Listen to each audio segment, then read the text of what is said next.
Siapa ayahmu ini? Tahukah kalian siapa kakekmu ini? Ayahmu ini punya ayah namanya Ali bin Abi Thalib. Dan ayahmu ini punya ibu namanya Sayyidatuna Fatimah Zahra. Dan ayahmu ini punya kakek namanya Nabi kita. Dan aku bagaimana cara mencaci maki orang, sehingga bagaimana saya akan membalasnya. Tidak ada di dalam hatiku bagaimana saya akan mencaci orang atau menghina orang. Inilah yang harus kita tanamkan diri kita. Banyak di antara kita yang sudah salah kaprah, su'don bahkan kepada Allah. Disangkanya Allah bukan maha segala-galanya.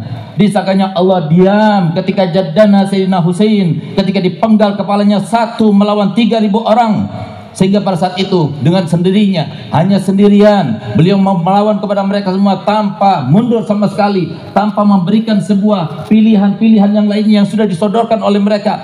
Bahkan di saat duet yang terakhir, ketika beliau itu menghadap kepada mereka semuanya dengan gigih beraninya, sendirian menghunuskan pedang, di saat itulah beliau sempat meneteskan air mata, memandang mereka sambil meneteskan air mata.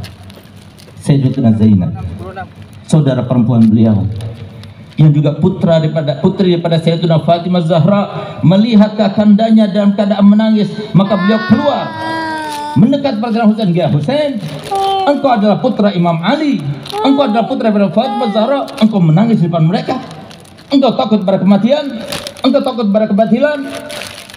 Apa jawaban beliau? Wahai Zainab, tidak, aku tidak takut pada kematian. Bahkan aku merindukan kematian. Bahkan semalam aku sudah bermimpi datukku Nabi Muhammad, dan dia berkata kepadaku, Husain, besok engkau akan berbuka bersamaku. Aku tahu ini adalah hari kematianku, tapi aku menangis bukan karena aku takut kepada kematian. Aku menangis karena aku melihat di dalam wajah-wajah mereka timbul dan tampak kepadaku api neraka, karena mereka itu akan melawan aku dan mereka membunuh aku.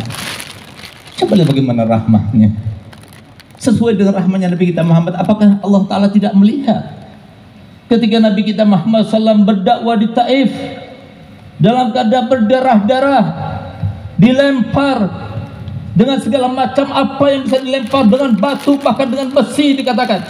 Semua anak-anak budak, semua anak kecil dikeluarkan untuk melempar Nabi Muhammad. Apakah Allah tidak tahu? Apakah Allah tidak faham?